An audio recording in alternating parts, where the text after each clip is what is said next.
محرم الحرام کا یہ مہینہ ہمیں اپنے بڑوں کی یاد دلاتا ہے۔ صحابہ کرام اہل بیت رضی اللہ عنہم اجمعین ہمارے بڑے ہیں، اس امت کے بڑے ہیں، انبیاء کے بعد سب سے بڑے ہیں۔ جہاں ہم ان کا نام لیتے ہیں، ان کی شان بیان کرتے ہیں، وہاں ہم پر یہ بات فرض کے درجے میں عائد ہوتی ہے کہ ہم ان کی زندگیوں سے سبق بھی سیکھیں، ورنہ خالی خالی نام لے لینے سے کام نہیں چلے گا۔ اگر اتنا سستا ہوتا جنت لے لینا تو بس بڑوں کا نام لینا ہی کافی ہو جاتا، لیکن یہاں قرآن و حدیث، رسول اللہ کی زندگی صلی اللہ علیہ وسلم، ان صحابہ اہل بیت کی زندگی سب سے بڑی اس بات کی گواہ ہے کہ نام لینے کے ساتھ ساتھ ان کی زندگیوں کو بھی اپنانا پڑتا ہے۔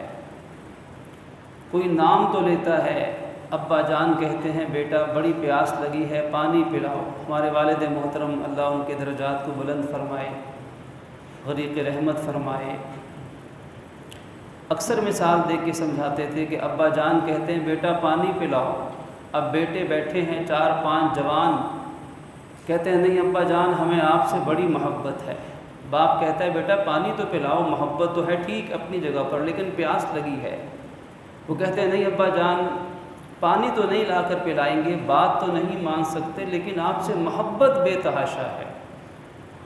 تو فرماتے تھے کہ اسی سے سمجھ جاؤ کہ ان کی محبت پہ کتنی صداقت ہے کہ جو ایک چھوٹی سی بات بھی نہیں مان سکتے، اپنے نفس کے خلاف چھوٹا سا عمل بھی محبت ان سے نہیں کروا سکتی، تو یہ محبت صرف زبانی ہے، یہ مرتے ہی اس محبت کا بھی خاتمہ ہو جائے گا۔ ان بڑوں کی زندگیاں اپنانا یہ ہمارے ذمہ لازم ہے۔ ان بڑوں نے زندگیاں کیسے گزاری؟ ایسے گزاری کہ اس دنیا میں ہمیشہ اپنی آخرت کو اور دین کو ہمیشہ اپنے سے دنیا سے مقدم رکھا۔ یہ وہ سیدھی سی بات ہے جس کے لیے کوئی دلیل دینے کی ضرورت شاید نہیں ہے کہ انہوں نے دنیا کی زندگی ایسے گزاری کہ دین ہمیشہ پہلے نمبر پر تھا، دنیا اس کے بعد تھی۔ اور آج معاملہ الٹ ہے کہ دنیا پہلے نمبر پر اور دین خوش نصیب ہی ہوگا جو دوسرے نمبر پر رکھے گا، ورنہ تو شاید آج مسلمانوں کی حالت یہ ہے کہ دین آخری نمبر میں بھی نظر نہیں آ رہا، پہلے نمبر پر بھی دنیا، دوسرے پر بھی دنیا، آخری پر بھی دنیا، دین نام کی کوئی چیز۔ تو ان بڑوں کا نام لینے کے ساتھ ہمیں اس بات کو سمجھنا ہے، اگر نہیں سمجھیں گے تو زمانہ سمجھائے گا، دنیا کے حالات ہمیں سمجھا رہے ہیں۔ ہمارے نبی مکرم صلی اللہ علیہ وآلہ وسلم نے تو ہمیں سمجھا دیا تھا قرآن کے ذریعے سے۔ قرآن نے لوجک پیش کی ہے کہ مسلمان کو چاہیے حلال سے دنیا کمائے، حلال کو ترجیح دے، حلال کو ترجیح دینا ہی اس کے لیے دین بن جائے گا، اور پھر دنیا کی زندگی بھی بہترین زندگی بن جائے گی۔ اس لیے کہ اگر ہم دیکھیں ہمیں دین اسلام جو دنیا کی زندگی دکھاتا ہے وہ بہترین زندگی ہے۔ قرآن اور ہمارا دین اسلام ہمیں ادنا درجے کی دنیا نہیں دیتا، اعلیٰ ترین درجے کی دنیا دیتا ہے، حالانکہ یہ آیا آخرت کے لیے ہے، لیکن دنیا میں بھی ہم دعا مانگتے ہیں ربنا آتنا فی الدنیا حسنہ وفی الآخرۃ حسنہ وقنا عذاب النار۔ ہمیں دنیا میں بھی بھلائی دے، یعنی دنیا بھی ہمیں بہترین عطا کر اور ہمیں آخرت بھی بہترین عطا کر۔ دیندار ہونے کا مطلب یہ نہیں کہ ہمیں دنیا چھوڑنی پڑے گی، ہاں ہمیں حرام چھوڑنا پڑے گا، ہمیں ناجائز چھوڑنا پڑے گا، ہمیں اللہ رسول کی نافرمانی چھوڑنی پڑے گی، دنیا نہیں چھوڑنی پڑے گی۔ یہ بات بڑی سمجھنے والی ہے۔ ہاں جہاں دنیا اور دین کا آپس میں مقابلہ ہو جائے کہ یا دنیا لے لو یا دین لے لو، یا دنیا لے لو یا آخرت لے لو، اب یہ اس مسلمان کا امتحان ہے۔ اور ہر انسان کی زندگی میں ایسے لمحات آتے رہتے ہیں، بار بار آتے رہتے ہیں کہ یا آخرت بچا لو یا دنیا بچا لو۔ تو اب ہمیں کیا کرنا ہے؟ ہمیں قرآن لوجک پیش کرتا ہے کہ تم آخرت بچا لو، دنیا جانے دو، کیونکہ والآخرۃ خیر وابقیٰ، تم تو دنیا کو ترجیح دیتے ہو نا، حالانکہ آخرت ہمیشہ باقی رہنے والی زندگی ہے۔ دنیا فانی ہے، دنیا فنا ہونے والی ہے، اربوں خربوں کے مالک چند سیکنڈ میں دنیا سے غائب ہوتے ہیں، ایسے کے نام بھی باقی نہیں رہتا۔ دنیا ہی ان کے لیے عبرت کا نشان بن جاتی ہے، لیکن آخرت ہمیشہ رہے گی، کبھی فنا نہیں ہوگی۔ رسول کائنات صلی اللہ علیہ وسلم نے فرمایا کہ من احب الدنیا، جس نے دنیا سے دل لگا لیا، اضر آخرہ، اس نے اپنی آخرت کو نقصان پہنچا دیا۔ ومن احب آخرتہ، جس نے اپنی آخرت سے دل لگا لیا، اضر الدنیا، اس نے اپنی دنیا کو نقصان پہنچایا۔ اب کرنا کیا ہے؟ یہ دونوں چیزیں ہیں۔ اب فرمایا فآسروا ما یبقى علیہ ما افنا، فرمایا کہ تم اس کو اس پر ترجیح دے دو جو باقی رہنے والی ہے فنا ہونے کے مقابلے میں، کہ ایک چیز دونوں میں سے ایک کا نقصان ہوگا، تو ایسی صورت میں عقل مندی کیا ہے؟ دنیا کے اعتبار سے سوچ لیں، قرآن و حدیث اگر ایک طرف رکھیں سمجھنے کے لیے، تو دنیا میں ہم کیا کریں گے؟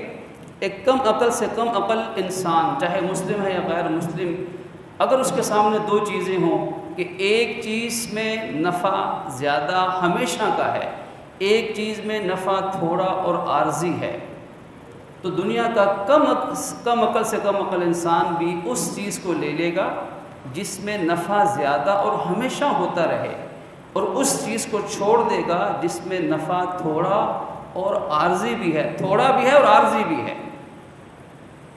تو اللہ رب العزت اور اللہ کے حبیب صلی اللہ علیہ وسلم ہمیں یہی لوجک سکھا رہے ہیں، اور یہی پہلی اور آخری بات ہے کہ اس چیز کو مسلمان سمجھ لے۔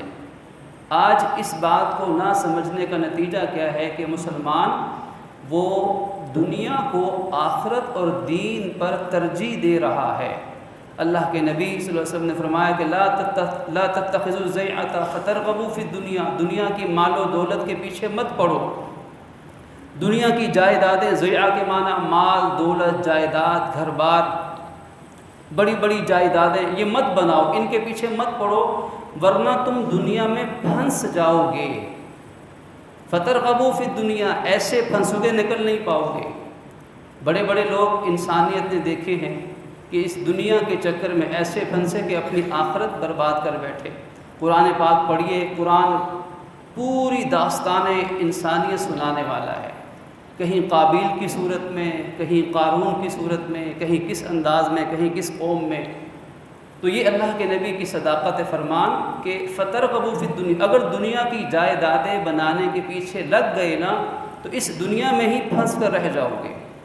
اور فرمایا دیکھو واللہ مد دنیا فی الآخرۃ، اللہ کی قسم دنیا کی مثال آخرت کے مقابلے میں، جو آخرت کی زندگی ہے، اس کی مثال اللہ کی قسم ایسے ہے جب تم میں سے کوئی شخص کسی سمندر میں ما یجعل احدکم اصبعۃ فی الیم، کسی گہرے بڑے سمندر میں اگر اپنی انگلی ڈبوئے اور اس انگلی کو نکالے، فلینظر بما یرجع، تو ذرا غور کرے کہ اس انگلی کے ساتھ کتنا پانی لگ کر آیا ہے۔ اب ہم سمندر میں کہاں جائیں، گھر میں جائیں، ایک بوتل، ایک گلاس میں ہی انگلی ڈال کے دیکھ لیں کہ اس میں ایک بوند پانی کی لگی ہوگی، اور وہ پورا گلاس، پورا جگ، لیٹر 2 لیٹر پانی، اگر سمندر دریا کی بات کریں تو اس کے مقابلے میں یہ ایک بوند پانی کتنا تھوڑا ہے۔ رسول کائنات پہ قربان جائیے کہ کیسی خوبصورت مثال دے کے ہم جیسے کند ذہنوں کو بھی سمجھا دیا کہ یہ مثال ہے، جو ایک بوند ہے یہ آخرت ہے، یہ دنیا ہے، اور جو پورا سمندر ہے یہ آخرت ہے۔ تو اس لیے اس دنیا کی خاطر آخرت کو برباد نہیں کرنا، سب سے پہلے تو یہ سوچ بنانی ہے، یہ عقیدہ درست کرنا ہے۔ یہ فکری غلطی مسلمان کرتا ہے، شیطان کرواتا ہے، حالات ذہن تبدیل کرو. معاشرہ، ماں باپ بچپن سے ہی یہی سکھاتے ہیں کہ دنیا دنیا دنیا، سب کچھ جو ہے یہی ہے، یہی کا مرنا، یہی کا جینا، یہی کی عزت، یہی کی ذلت، یہی کی کامیابی، یہی کی ناکامی، یہی کا خوشی اور غم کا مرحلہ. بس جو کچھ ہے اس سے باہر کچھ نہیں ہے، کیونکہ وہ خود بھی یہی کر رہے ہوتے ہیں، اولادیں بھی یہی سیکھتی ہیں، تعلیمی ادارے بھی اسی لیے بنائے جاتے ہیں اور پڑھنے والے بھی ان میں اسی لیے پڑھتے ہیں. سارا نظام اسی کے گرد چل رہا ہے. اس لیے جب ایک انسان سمجھدار باشعور ہوتا ہے تو اس کو دین نظر نہیں آتا، کیونکہ اس نے بچپن سے ہی یہی دیکھا ہے، اس کو تربیت یہی ملی ہے. رحمت دو جہاں صلی اللہ علیہ وسلم نے جو معاشرہ بنایا تھا وہ اس سے الٹ سوچ رکھتا تھا جس معاشرے کے ہم نام لیوا ہیں، جن کی قربانیاں ہم بار بار ذکر کرتے ہیں، جن کے حالات و واقعات پڑھیں.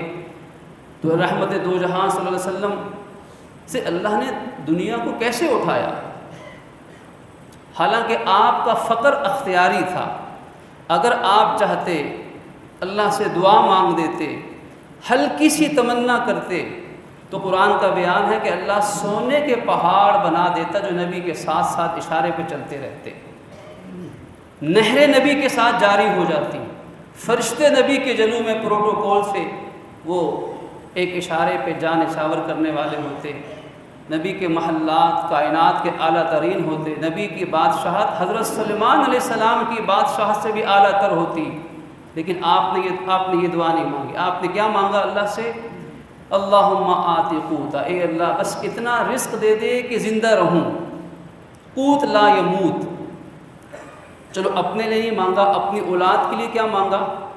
اللہم آتی آل محمد قوتا، اے اللہ میری آل محمد کو بھی اتنا گزارے لائق دنیا عطا کر دے. گزارے لائق، قوت کے معنی گزارے لائق، اتنی کی زندگی چلتی رہے، کیونکہ کھائے پیے بغیر گزارا ممکن نہیں، سطر ڈھانپنا فرض ہے. ایک عزت کی چھت ہونی چاہیے چاہے چھوٹی سی ہو. یہ قوت ہے، اپنی آل کے لیے بھی قوت گزارے لائق دنیا مانگی. یہ سب اختیاری فقر تھا، اختیاری تھا، اپنی خوشی اور مرضی سے تھا. اگر چاہتے تو دنیا کے نہیں آخرت جنت کے خزانے قدموں میں اور نسلوں کے قدموں میں اللہ نچھاور فرما دیتا. لیکن ایسا نہیں کیا. اور اللہ نے دنیا نبی سے کیسے الگ کی، دنیا کے سہارے کیسے الگ کیے کہ والد دنیا میں آنے سے 5-6 ماہ پہلے دنیا سے چلے گئے، دنیا میں آئے 5-6 سال کے بعد والدہ اٹھ گئی، رضائی ماں باپ سے بھی الگ ہو گئے، دادا چند سال حیات رہے اللہ نے وہ بھی اٹھا لیے، چچا ابو طالب حمایتی تھے وہ بھی اللہ نے اٹھا لیے، حضرت ختیجہ ساری خدمت آپ کی اللہ نے ان کو بھی بلا لیا، اللہ کے نبی نے عام الحزن قرار دے دیا. چند ایمان والے تھے ان کو حبشہ بھیج دیا، خود طائف چلے گئے، وہاں پتھر کھا لیے. پھر اللہ نے جو اولاد دی، حضرت زینب پہلی بیٹی دنیا میں فوت، زندگی میں فوت، دوسری بیٹی رقیہ، پہلی بیٹی سیدہ زینب شہید ہوئی، دوسری بیٹی سیدہ رقیہ وہ بھی زندگی میں فوت، تیسری بیٹی ام کلثوم وہ بھی حضور کی زندگی میں فوت، چوتھی بیٹی حضرت سیدہ فاطمہ الزہرا دنیا سے پردہ فرمانے سے پہلے بشارت دے کر جا رہے ہیں کہ بیٹی میرے اعزہ میں سب سے پہلے تم مجھ سے ملو گی. یعنی دنیا میں ہی بتا دیا اللہ نے کہ اے حبیب یہ بیٹی بھی دنیا سے چلی جائے گی. 3 بیٹے دیے، بچپن میں ہی اللہ کے نبی نے جنازے اٹھائے. پھر پہلی بیٹی کے اللہ نے نواسہ عطا کیا، بچپن میں لے لیا. دوسری بیٹی کا نواسہ عبداللہ دیا، بچپن میں ہی بچہ زخمی ہو کے شہید ہوا، فوت ہوا. تیسری بیٹی کو اللہ نے اولاد نہ دی، چوتھی بیٹی کو اللہ نے اولاد دی. تیسرا نواسہ حضور کا حضرت محسن بچپن میں فوت ہو گئے.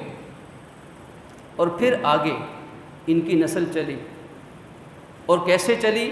پھر داماد حضرت عمر خلیفہ تھے اور اسلام سے ان کو عزت ملی، اللہ کے نبی کی مراد تھے، دعائیں مانگ کے اللہ سے لیا تھا، شہید ہوئے. پھر حضرت عثمان دوہرے داماد تھے، شہید ہوئے. حضرت علی داماد اور لاڈلے تھے، شہید ہوئے. سب سے پیارے نواسے حضرت حسن وہ بھی شہید ہوئے. حضرت حسن کے آگے بیٹے کربلا کے اندر کئی بیٹے شہید ہوئے. حضرت علی کے 7 بیٹے کربلا میں شہید ہو گئے. حضرت حسین کے علی اصغر جیسے معصوم بچے بھی کربلا میں شہید ہوئے، علی اوسط حضرت امام زین العابدین بچے تو ان کی آگے اولاد آئی، وہ اولاد بھی شہادت سے سرفراز ہوتی گئی۔ حضرت زید بن علی، حضرت حسین کے نواسے، وہ بھی شہید ہوئے۔ ایک لمبی فہرست ہے۔ یہ کائنات کا سب سے مقدس ترین خاندان تھا، مقدس ترین، لیکن اللہ کے نبی کی نسبت، اور اللہ دنیا کو بتا رہا کہ یہ دنیا ہے، یہاں اگر ٹھہرانا ہوتا، یہاں کے مزے دینے ہوتے، یہاں پہ عیش و عشرت کروانی ہوتی تو کبھی نبی یہ نہ فرماتے اللہم لا عیش الا عیش الآخرہ، اے اللہ کوئی عیش و عشرت نہیں سوائے آخرت کی عیش و عشرت کے۔ تو آپ نے اپنی زندگی سے، صحابہ اہل بیت نے اپنی زندگیوں سے، اپنی جانوں سے ہمیں اتنا بڑا سبق سکھایا کہ جو آج ہم اس کو عملی طور پہ ماننے کے لیے تیار نہیں۔ وہ سبق یہ تھا کہ کبھی بھی دین پر کسی چیز کو ترجیح مت دینا۔ آج دین آخری لسٹ میں، آخری نماز کا وقت آئے گا، دنیا کے سارے کام کرنے کے بعد تھک ہار کے جب اٹھنا بھی مشکل ہے، وزن جسم بھاری ہو گیا، دماغ تھک گیا، اب سوچتے ہیں کہ چلو دیکھتے ہیں نماز بھی پڑھ لیتے ہیں۔ یعنی نماز جو فرسٹ پریورٹی تھی لاسٹ بن گئی، اور کئیوں کی تو لاسٹ میں بھی نہیں ہے، جمعے کے جمعے حاضری ہو رہی ہے، پورا ہفتہ کیا کر رہے ہیں؟ دنیا۔ تو غور فرمائیے دین کو پیچھے کرنے کی وجہ سے ہمارے حالات کیسے بدلے، دینی زندگی ہماری زوال کا شکار ہو گئی۔ دینی زندگی آج کتنے فیصد 5 وقت کے ہم میں نمازی ہیں؟ کسی اور سے مت پوچھے، اپنا، میں اور آپ اپنا خود احتساب ہمیں کرنا چاہیے۔ لیکن معاشرتی طور پر چند فیصد وہ مسلمان ہیں، چند فیصد جن کو چند کہنا بھی بڑی عجیب لگتا ہے کہ جو 5 وقت کے نمازی ہیں۔ مسلمانوں کی اکثریت معاذ اللہ بے نمازی ہے۔ کیوں؟ کیونکہ دنیا اہم ہے، دین کو ترجیح دے دی، ترجیح نہ دی، دین پیچھے رہ گیا۔ حج، کتنوں کے حج فرض ادا نہیں ہوتے اور وہ دنیا سے چلے جاتے ہیں، کتنوں کی زکوٰۃ فرض رہتی ہے، کتنوں کے روزے فرض رہتے ہیں۔ یہ تو ہماری دینی زندگی کا حال ہے کہ کلمہ صحیح کون کون سنا سکتا ہے؟ نماز ترجمے کے ساتھ کتنے مسلمانوں کو یاد ہے؟ قرآن پاک کی 2 آیتیں کتنے مسلمان ایسے ہوں گے جو صحیح تلفظ کے ساتھ قرآن کی 3 آیتیں پڑھ کے سنا دیں؟ لے لیں انٹرویو، کیا پڑھے لکھے، کیا بے پڑھے، کیا امیر اور کیا غریب، کیا حکمران اور کیا عوام۔ درود سننا چاہیں گے تو وہ سورہ اخلاص سنائیں گے، سورہ اخلاص سننا چاہیں گے تو وہ کچھ اور سنا دیں گے، نام تک نہیں پتہ ان چیزوں کا۔ یہ دینی زوال ہم پر آیا صرف اس فکری غلطی کی وجہ سے کہ ہم نے دنیا کو ترجیح دی۔ پھر آپ دیکھیے ہمارے معاشرتی زندگی کے اندر زوال آیا، ہماری معیشت تباہ و بربادی کے آخری کنارے پر ہے۔ کس نے کیا کیا یہ آپ ہم سے زیادہ جانتے ہیں، لیکن قرآن بتاتا ہے کہ جو اللہ کے دین سے اعراض کرے گا فَإِنَّ لَهُ مَعِيشَةً ضَنْكَا۔ قرآن نے 2 ٹوک بات کی، کوئی لگی لپٹی، سیدھی 2 ٹوک بات کی کہ جو اللہ کے ذکر یعنی دین سے منہ موڑ لے گا ہم اس کے لیے دنیا کی معیشت کو تنگ کر دیں گے۔ یہ اللہ کا وعدہ ہے، اللہ قسمیں اٹھا کے قرآن میں کہتا ہے کہ یہ رزق ہمارے ذمے تھا، لیکن جب تم یہ کرو گے تو پھر ہم یہ کریں گے۔ پھر تمہاری ہر کوشش الٹی جائے گی، تم جتنی کوشش کرو گے دین کو چھوڑ کر دنیا ٹھیک کرنے کی، تمہاری ہر کوشش کو الٹا دینا یہ اللہ رب العالمین کا کام ہوگا۔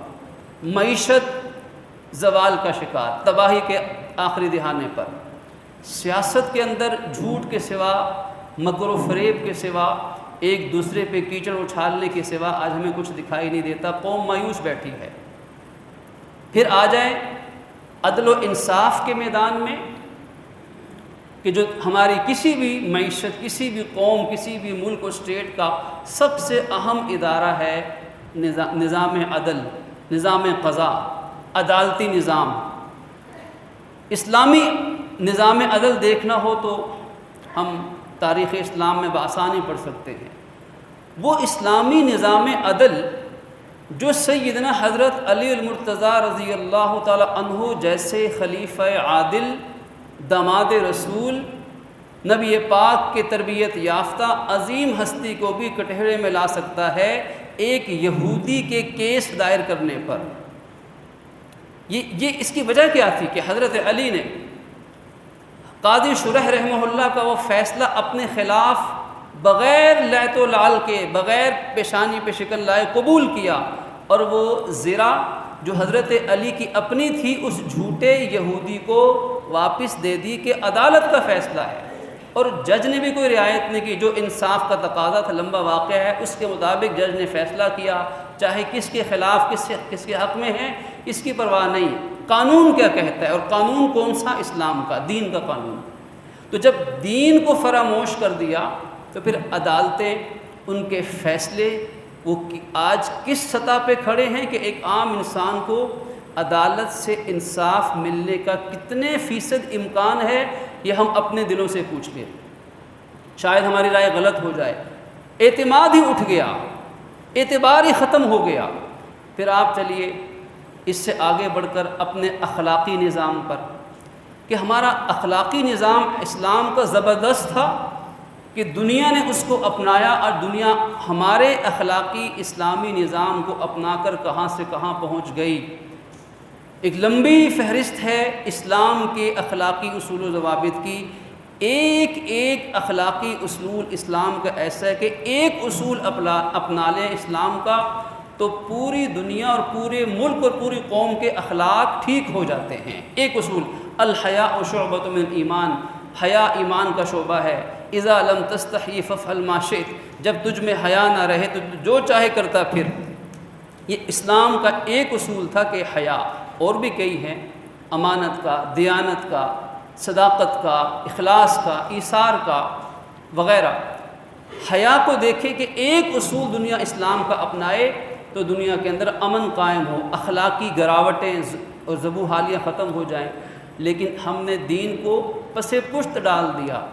تو آج جہاں اخلاقیات کے جنازے اٹھ رہے ہیں وہاں حیا، عفت، پاک دامنی، شرم نایاب ہو رہی ہے۔